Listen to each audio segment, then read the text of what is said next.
जिस वक्त ये खबर आके पहुंचे कि हमारे अभिषेक मनु सिंघवी की अगुवाई में सुप्रीम कोर्ट में जो कानूनी लड़ाई हम लड़ी थी उसमें राहुल गांधी जी की राहत मिले, तब सही महीनों में हम सबको अंदर एक खुशी की लहर बह गए।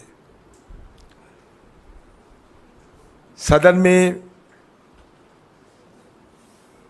राहुल गांधी जी की नदारद अनुपस्थिति बराबर हमें महसूस होते ही रहते। कोई अगर काम में राजनीतिक कारणों से राहुल गांधी जी कहीं व्यस्त रहे अलग बात है, लेकिन सदन में राहुल गांधी जी की आने में पाबंदी, सदन में आने की अधिकार जब से छीन लिए गए थे, तब सही महीनों में हम लोग बड़े दुखी थे।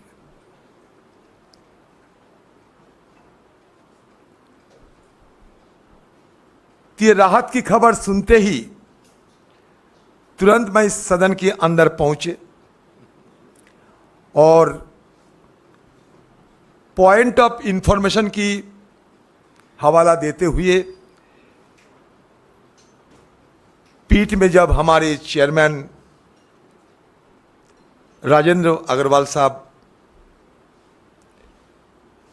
बैठे थे, तब उनके पास बात रखी कि सुप्रीम कोर्ट से राहुल गांधी जी की राहत मिल चुके हैं, अब सारे पाबंदी हटा के जल्द से जल्द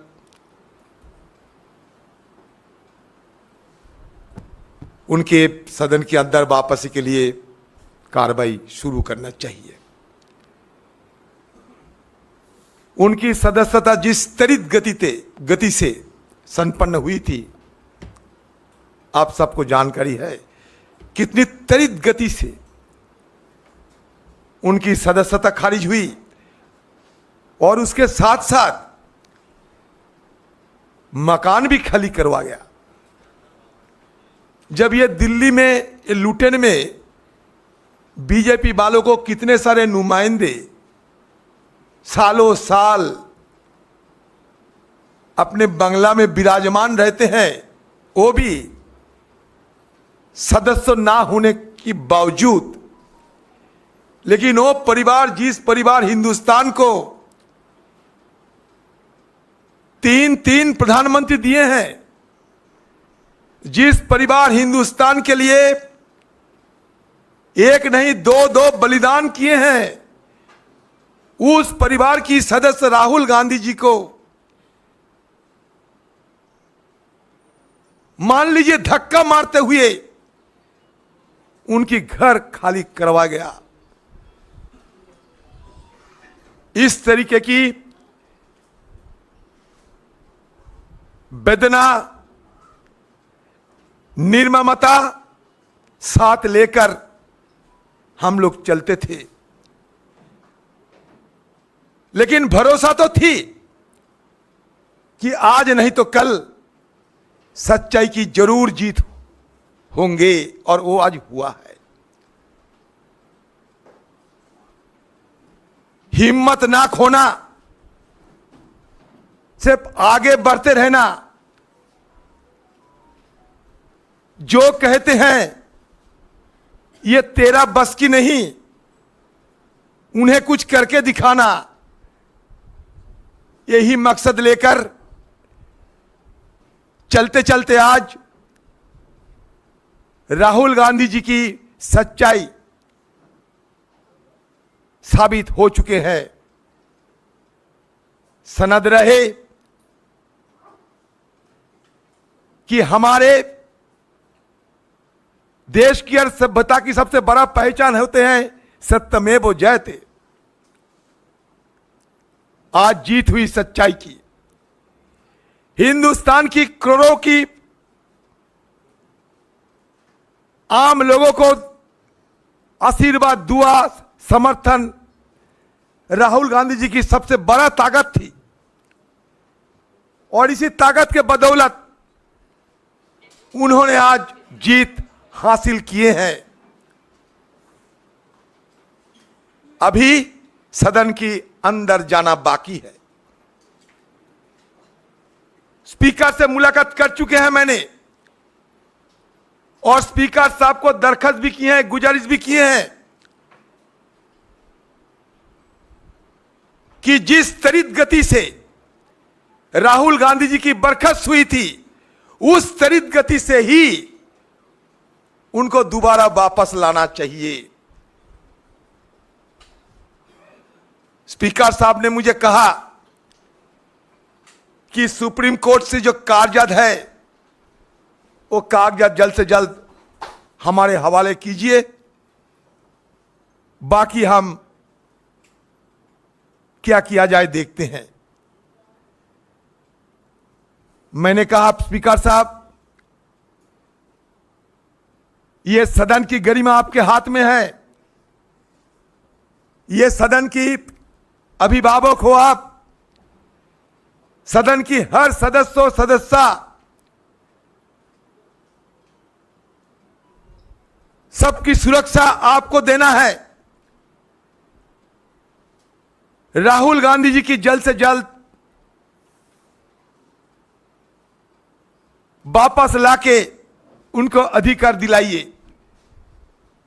मंगलवार को सदन में अविश्वास प्रस्ताव पर चर्चा शुरू होने वाला है। यह चर्चा की चलते दिन रात सदन के अंदर सदन की बाहर हम सब गुहार लगाते आ रहे हैं। टालते टालते टालते टालते 8 तारीख को सदन में अविश्वास प्रस्ताव चर्चा के लिए दिन तय किए गए, जो कि बहुत पहले करना चाहिए था। और नियमों के मुताबिक जब अविश्वास प्रस्ताव सदन में लाए जाते, जिसकी मान्यता दिया जाते स्पीकर की तरफ से, उस समय बिना अविश्वास प्रस्ताव कोई विधेयक पारित नहीं होना चाहिए। यह हमारा नियमों के मुताबिक, परंपरा के मुताबिक। लेकिन फिर भी रोजाना यह सरकार सदन में बिना चर्चा एक के बाद एक विधेयक धड़ल्ले से पारित करते जा रहे हैं। यह परंपरा के खिलाफ सदन की हालात देखकर हम लोग सब बड़े परेशान हैं। आज तक हिंदुस्तान की ये पार्लियामेंट में, सदन में कभी ऐसा नजीर नहीं हुई थी जब अविश्वास प्रस्ताव स्पीकर साहब की टेबल पे अविश्वास प्रस्ताव पे चर्चा नहीं हुई और दूसरी तरफ एक के बाद एक विधेयक पारित होते गए। तो इसलिए हमारी तरफ से हम सोचे हैं, हमारे नेतागण को भी मैं ये बात रखे हैं, गुजारिश किए हैं कि अविश्वास प्रस्ताव पे राहुल गांधी जी को शिरकत करना जरूरी है। और अविश्वास प्रस्ताव की चर्चा शुरू होने का पहले ही राहुल गांधी जी को सदन के अंदर वापस लाने की इजाजत हमारे स्पीकर साहब दें। इसके चलते आज से हम लोग पहल शुरू कर दिए हैं और जल्द से जल्द राहुल गांधी की वापसी के लिए हर संभव प्रयास हम करते रहेंगे।